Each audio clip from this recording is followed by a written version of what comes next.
I did not have sexual relations with that woman. Yes or no? Did you ever take banned substances to enhance your cycling performance? Yes. I had no prior knowledge of the planned assault on Nancy Kerrigan. I am deeply sorry for my irresponsible and selfish behavior I engaged in. Hey everybody, welcome back. Oops, the podcast. Julio laying down Gallerati. Julio laying down EO. And all right, so just to be clear, by the way, guys, well, I guess I'll explain this after I do the intro. Julio laying down Gallerati, Ryan sitting upright Lynch. What's going on? Just get right to that. Middle of the summer, and we're doing it. So I'm still recovering from this cervical radiopathy. Cervical radiopathy. Radiopathy? Cervical radiopathy. I believe that's it. Can you double check that, Lynch? Sure, but in the meantime, we have a diagnosis. Pinched nerve. Did we already had the diagnosis last time, didn't we? I don't think so. We just knew you had a pinched nerve. But yeah, that term you just said, you never mentioned that before. Okay, so it's the same. Okay. I was just using a fancy term that I couldn't say. All right, what do you think it is? Cervical radiopathy. So anyway. Radiculopathy. Radiculopathy? Could be radicalopathy. Radicalopathy. I don't think that's it. I think it's radiculopathy. Can you do the make her say it thing? I'll make her say it. So anyway, cervical radiculopathy. Cervical radiculopathy. Nailed it. Nice. But nice. I can't really say that I nailed it. It took me 7 million tries and you telling me how it actually was spelled. Well, now that we know what it is, moving forward, let's just say pinched nerve. Pinched nerve. Pinched nerve. That's how you say it. Yeah. So anyway, it's as we record this, it's been exactly 2 weeks since I started feeling severe symptoms. I'm back to sort of functioning in my life, but my physical therapist is saying that I should avoid being in any position that might make it not feel good, because that will prevent it from healing, which we don't want. I've heard a couple of things, and I'm curious, if there are any experts here, feel free to weigh in. But I took a steroid taper. I think we talked about that last time. Then some painkillers, nothing crazy, naproxen, which I think is like what Aleve is, sort of like a heavier duty dose. And then doing physical therapy every day, heat, ice, and over time it's supposed to get better. So I've been hearing like 2 to 4 weeks type deal maybe. The one surgeon I talked to said at 4 months, if your quality of life still sucks, you should start thinking about surgery. After how many months? 4. Okay. Which may not really work for me because I'm getting married in 4 months. So I don't know. Hopefully this will just continue to improve. But every time I think of that, I'm like, oh fuck, I need to be like on point. And tonight I'm about to perform for the first time since this has happened. And I think it'll be okay. Like standing up doesn't bother me, but like sitting bothers me and hunching bothers me. Thus why I'm lying down. It's super fucking annoying, dude. And having like a nagging thing that affects your quality of life is really shitty. It sounds shitty. It sounds like it could help your posture though. You're kind of rewarded with standing up straight. I'm hoping that there will be some silver linings too. That's a silver lining. Yeah. Do you do your, so for everyone listening, I walked in today and Julio grabbed his foam roller and was doing some of your PT exercises. Do you do that at the same time every day? No. So were you grabbing it just to kind of like, yeah, this is what I'm doing? No, I was not. As soon as I got here. I was not doing that, Lynch. It's okay if you were too, because I probably would have, and I'm not assuming that you did. And we'll never know if you did because you're saying what you're saying. I mean, Lynch, I was definitely not trying to impress you. I don't know how impressive doing physical therapy is. I mean, you raise an interesting concept. Is it impressive to do physical therapy? I would argue it is sad more than impressive. But I guess there's a world where it could be impressive. Mm-hmm. Sounds like perhaps you were impressed. Maybe I just didn't believe you, and now I believe you because you rolled out. That sucks that for the last hour of our lives you thought that I was trying to. That's funny though, Lynch. But anyway, no, I wanted to. I kind of got caught up, to be honest, doing other things, and I realized I needed to do it. So I figured I'd just get it out of the way. And I've been going in 2 times a week to the PT people. I went once last week and now twice this week. So I don't know, man. We'll see. Thoughts and prayers for Julia in the comments. I'm fine. People have left a lot of thoughts and prayers for you in the comments. Really? On past YouTube videos, yeah. Really? Yeah.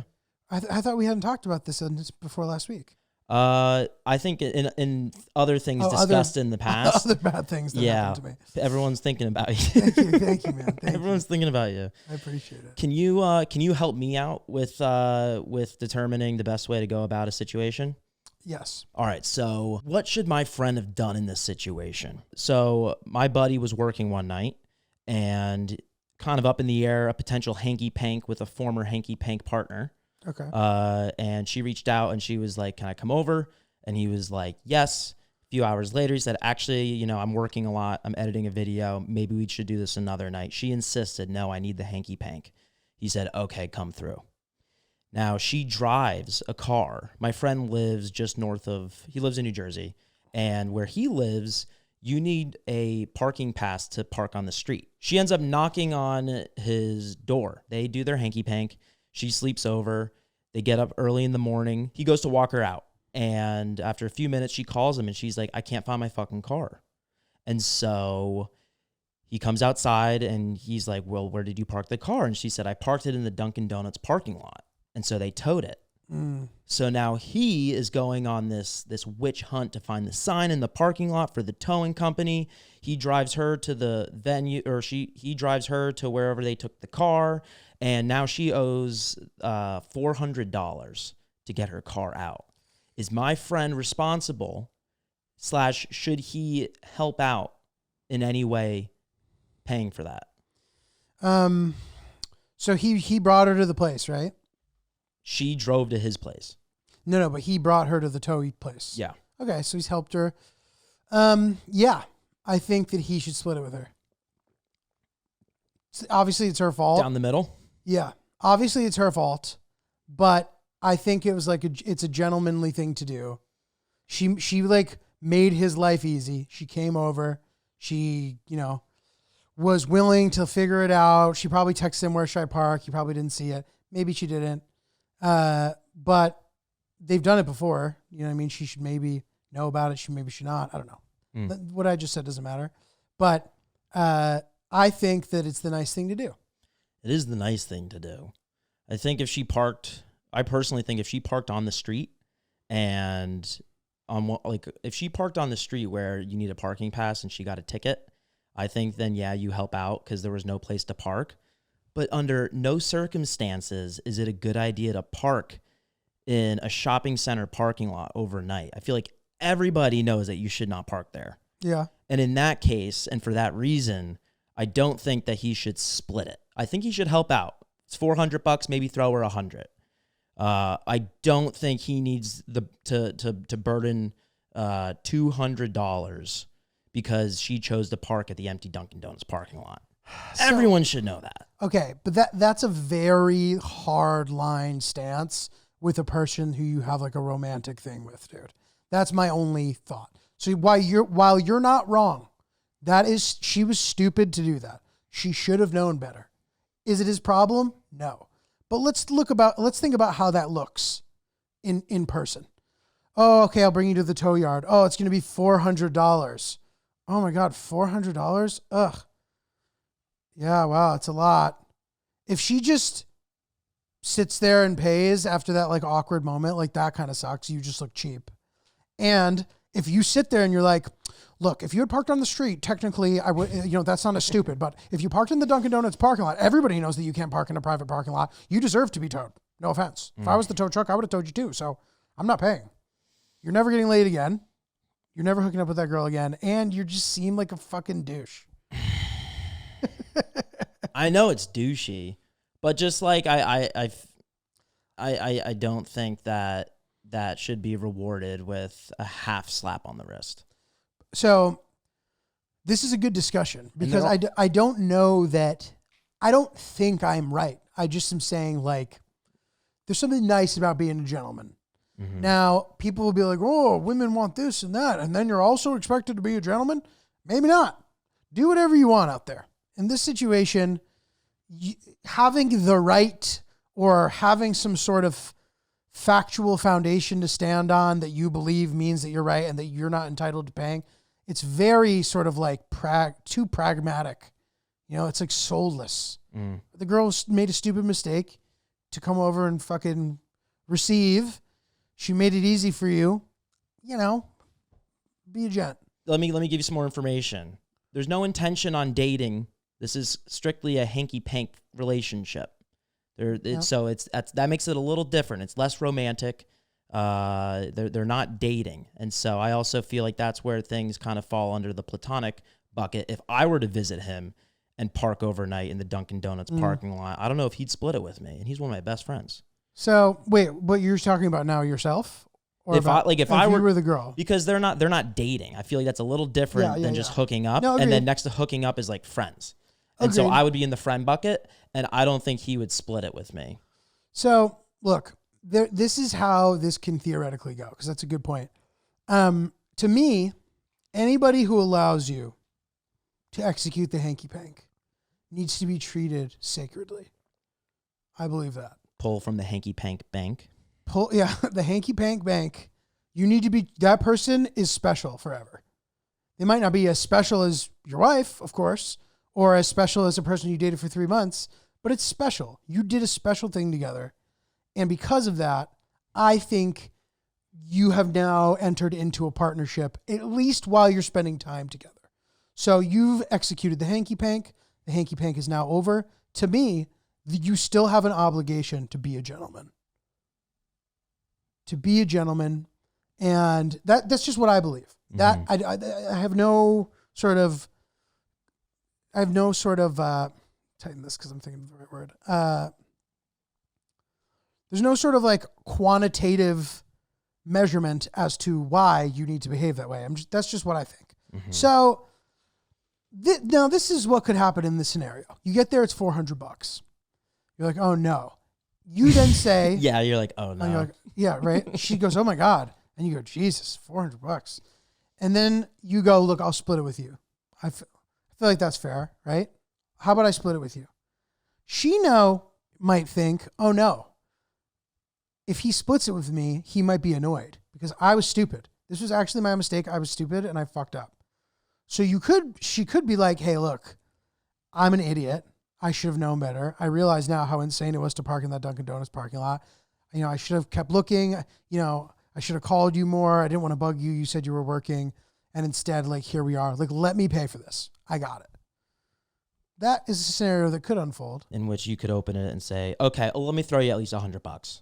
That's all. That's good. That's, I think, the best way for it to play out, but it takes two to tango for that. Totally. And that sucks. But it sucks. You have to, or maybe you could insist, hey, look, that may all be true, and I agree with you. But I'd feel better about it if we just split it. You can make it up to me. Wink. Julio. Well, let me ask you this then, Lynch. Now, let's talk about the different candidates involved in the hanky pank. We have subject A, who's the guy here, subject B, who's the girl. Now, are either of these people sort of like a, quote, better candidate on paper than the other? On paper, I think the only difference is age. I think she is 2 to 4 years older than him. Okay. Which helps me, want to not split it. I feel like that goes on the side of team no split. Mommy. Yeah, mommy's got her penny purse filled with hundreds to cover her ability to just park in Dunkin' Donut and Chipotle parking lots and it not become a problem at all because that's the life that she's always lived. He's your age, this guy? Yeah. Okay. He's like my best friend. So, yeah, dude, like... Just on paper. You're 27. 28. 28, okay. So... She's in her early 30s. Yeah. Yeah, I mean, look, like, that's a big difference in age, in a way. A 28-year-old man versus a 32-year-old woman, like, in a way, she's much more advanced than him. On paper. On paper. On paper. On paper. On paper. If we were to make a blueprint for everyone to follow, the guidelines of who should help out with what, deeming, hundreds of different circumstances, on paper, mommy. Now, we don't know enough, though, still, because she might be a absolute smoke show. And not to be a dick, but look, if you have a hanky-pank partner who is out of your league, you're paying for the towed car. Yeah, I get that. If this is like somebody who's out of your league, you're obviously paying because you want to keep it going. Now that may ultimately end up being something that's unhealthy, but that's just the reality of the situation. That's what's going to happen there. Mm-hmm. If maybe it's a reach for her to be with you, I don't know. Does that affect your sort of, I mean, it certainly affects your ability to be like, hey, we should split it. Yeah. But it also might affect her ability to be like, I got it. Yeah. She might get it. The authoritative mommy. She might be like, look, like what I have to offer here is that like, I know this guy is a reach for me, which is why I make it convenient for him, why I recklessly park at Dunkin' Donuts. And at this point, he's driven me all over town. We finally figured out the mystery of where my car is. I'm paying. Yeah. Let's, for the sake of, let's say they're equally hot. There's a couple other factors to consider. Equally hot. He proposed to postpone the hanky pank when he realized that he had too much work to do. Yet she insisted, don't care. I need it. I don't It's think, a hanky pank tax. again, like if you start, it is, and it's fine to discuss, obviously, but in practice, how are you going to bring that up?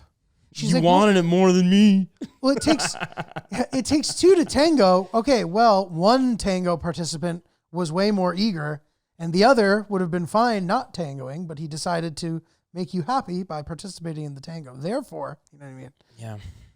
You wanted it. I don't even want it. I was doing you a favor. So. This is a good discussion, Lynch. And you know what? I don't know what he ended up doing. Because he called me the day of. He was like, this just happened. What should I do here? Can you text him right now? Yeah, I can text him. Oh, he did not split it. Wow. He just texted me back in real time. He did not split it. Oh, and then he said he ended it last night. So, okay. Wait, what? Yeah. I thought it was just an open hanky pank. I didn't know that anything needed to be ended or began. Well, I think it was like, I don't want a hanky pank anymore. Damn. Was it from the shame of making her pay, you think? I don't think so. I think she wanted to hanky pank more than him and potentially graduate from hanky pank to Panky Hank. Panky hanking. And then he spanked that Hank back to the bank. Yeah, where she paid for the tow. Where she filled out a slip to withdraw $400. Okay, sorry. Well, I guess that makes sense because she's in her 30s. Like in theory, that is a time where someone is more likely to want to be in something serious. And a 28-year-old guy is a fucking little boy still. No offense, Lynch. 28-year-old boy. 28-year-old boy. Yeah. So anywho. Yeah. Did you feel like a boy? Yes. When you were 28? Dude, Do you still feel like a boy? Like no. Okay. But I will say this: you were doing much better than I was at 28, all things considered. Like I didn't have. I'm trying to think, what the fuck was I doing when I was 28? That would have been 2014. 2014. No. Yeah, no. Actually, 28 was a pretty difficult time for me, if I recall. Mm. I didn't have a ton of money making I was not making a lot of money. I was making less money than I had ever made. And I don't know if you're in your head, like, I know you have like a different path than me, but like I wasn't making money in entertainment really. Actually, okay. I was turning things around at this point. I was turning things around. I had a couple of little commercials, a little bit of this, a little bit of that. So anyway, things were on the up and up, but I still was like not doing well. I was in like an ebb. Lynch and I were discussing whether or not ebb or flow is the positive thing, or whether or not ebbing and flowing are even positive or negative. Well, I think it's just a synonym term for peaks and valleys. And peaks are tippy tops, and valleys go down. So if we're going along that start and finish, peak good, valley bad, ebbs good, flows bad. Flows bad. Flow is a cool word though. I agree. Let me look this up. Ebbs and flows. Ebbs is like giving like when you say ebbs, it's like ebbs, like going down. Ebbs. Yeah, no, you're right. Flows. Ebbs. Yep. It's exactly that. Ebbs is down. Flows is down. Oh damn. Yeah, I'm going through peaks and valleys. I'm going through a flow right now, and I'm not having the best year. I'm going through a flow right now. Everything's fine, but We were talking about being 28, not the best year so far. It's supposed to be my best year because 28 is my favorite number. And like God's supposed to just fucking do it for me. Well, the year's young, Lynch. Year is still young. But what was I going to say? Oh yeah, feeling like a boy. I did want to ask you. I went to see Long Legs on Friday with my mom. And I'm not going to spoil it. These are the facts going into it. They did a killer marketing job promoting the movie. I love horror movies, so this was on my radar for a while. A lot of people hyping it up, saying it's the scariest movie of the year. Do you agree with that? No. And that's because I think horror is the most difficult genre to give, like, this movie was great. What's the term I want to give? I feel like it's horror, I think, is the most divisive genre of film because everybody has a different tolerance and opinion on what horror is. So for me personally, Hereditary was the last movie that I saw that made me not the same for a couple weeks. And it really fucked me up. And I loved it.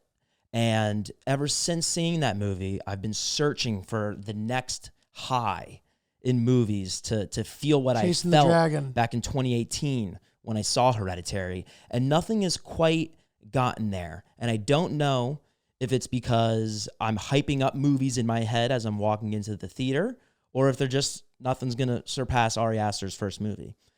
I went into Long Legs expecting it to be a peg below, right next to, or potentially surpassing the horror that I felt when seeing Hereditary. And I was disappointed because I went in with way too many crazy expectations. But a lot of people said it was one of the scariest movies they've ever seen.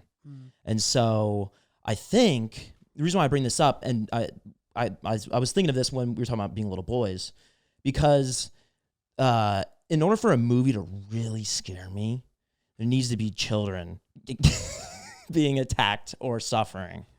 That's your trigger. Because I am the child. I place myself in the little boy's perspective. Interesting. And so Long Legs didn't quite do it for me. Interesting.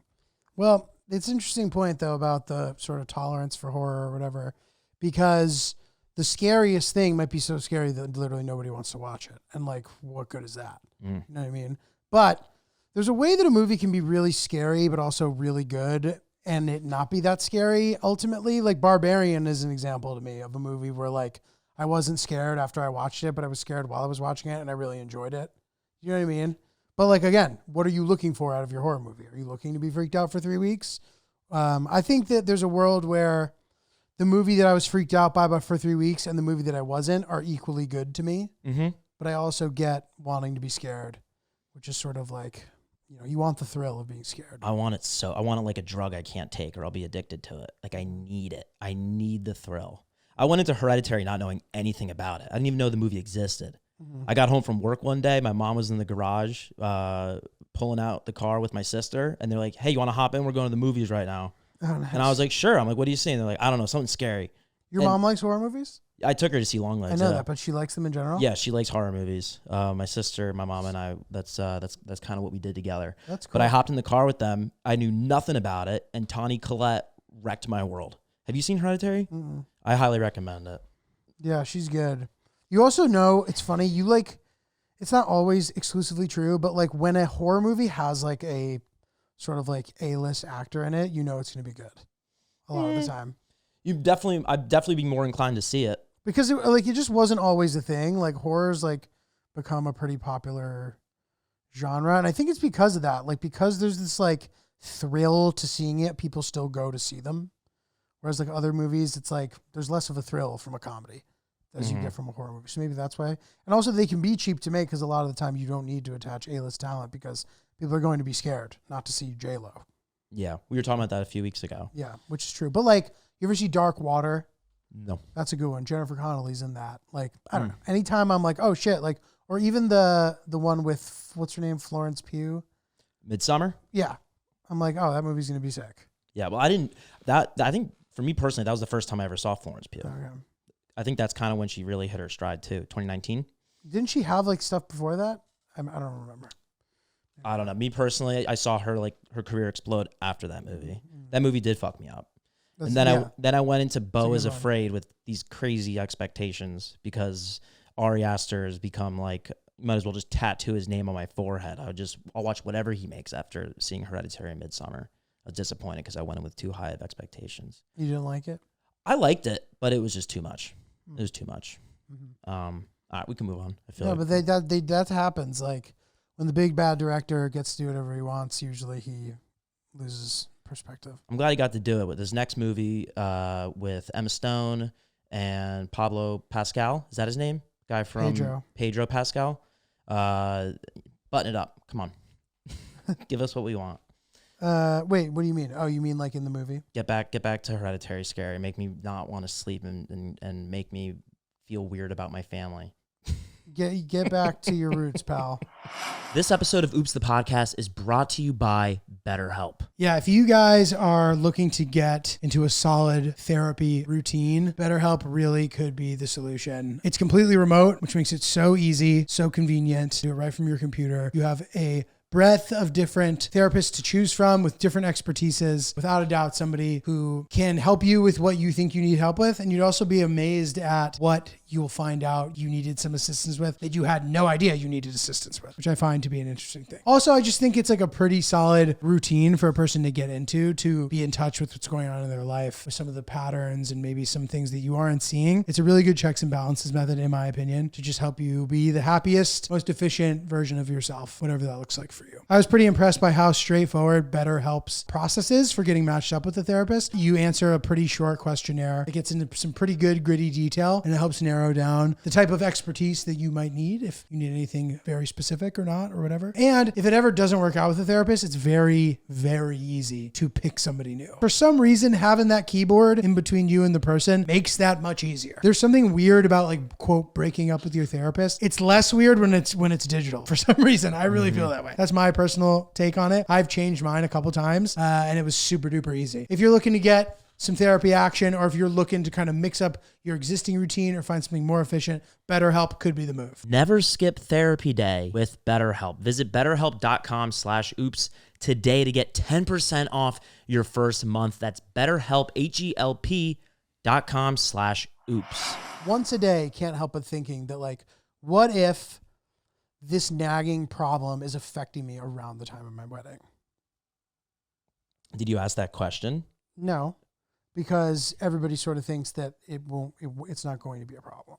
But like, I've just lived with this for such a long time now at this point. Like 2 weeks of something like this is really fucking annoying. Mm-hmm. When it's extreme, you just get surgery. You know what I mean? If you do something extreme, or if you do something extreme, you know what you're getting yourself into. This is like a little bit more of a gray area. So theoretically, it'll get better on its own, blah, blah, blah, blah, blah. But like, you know, getting back into exercising is going to be stressful. Like, it's just, there's a little bit of a long road ahead, which is fine. But like, you know, and like you said, like he said, the 4-month thing, at that point, you should start thinking about it. Like, the 4 months from now is my wedding. So like, I don't want to be still thinking about that in 4 months. The fact that that was brought up to me means that it's likely enough that it was brought up. It wasn't like you're going to be fine really soon for sure. Like, don't worry about it. It's like, well, look, at 4 months, if, then, and then what? I'm supposed to not only have the wedding, but then I have like 2 really amazing trips that are supposed to be planned in the near future. Maybe I should just get surgery. You know what I mean? Like, we have like a honeymoon and a honeymoon. So I don't know. What refresh our memories? How long is the recovery time? If you were to get the surgery today, when would you be okay? So I think, like, you said instantly. You feel better instantly. You instantly feel better, but you need time for like to recover from the surgery. So like, I think that the way that somebody put it to me, but this is a person who had the procedure done, but he isn't a doctor, but he was like, you'd be back on stage in 2 weeks. So, you know, come the beginning of August, if I'm really feeling like shit, I'm supposed to get an MRI. By the way, like, we were talking about this already, like, I still haven't gotten an MRI. Isn't that fucked up? It's been 2 weeks. I can't get approved to get an MRI. That is messed up. I'm calling 75 fucking different people. It's just so whack. So anyway, need to get an MRI. We'll see what that says. Maybe that'll help inform the decision. But anyway, not fun to think about. But yeah, like maybe I should just get ahead of it. Just get surgery. Fuck it. What have you talked to Hill Dog about this? What does she think? She's the type of person who's like open to surgery. I think her dad has had disc surgery before. He was older than me, like when it was bothering him. So like they say that if you're younger than 40, you probably don't need surgery. But like, I don't know. I feel like, I mean, unless the cost is going to absolutely fuck your face. It won't. I'm covered. I have insurance. Interesting. Yeah. I don't know. I mean, I've never gotten like proper surgery before besides like wisdom teeth. It scares me a little. Do you think that getting this surgery would give you complete peace of mind going into the wedding? If you're thinking about this at least once a day, do you think that it's a pretty smart move? I think, I don't know the answer, but I think that given the fact that I've made a bit of progress, like, and this is what the progress looks like too, by the way. So like in the beginning of this, when I would sit up at all, I would immediately start having muscle spasms in my chest, back of my arm, and my back, just like pulsing. Boom, boom, boom, boom, boom. That's sort of not really happening as much. So that's good. Like I've made progress. So the fact that I'm making progress makes me think that hopefully it's all going to be fine.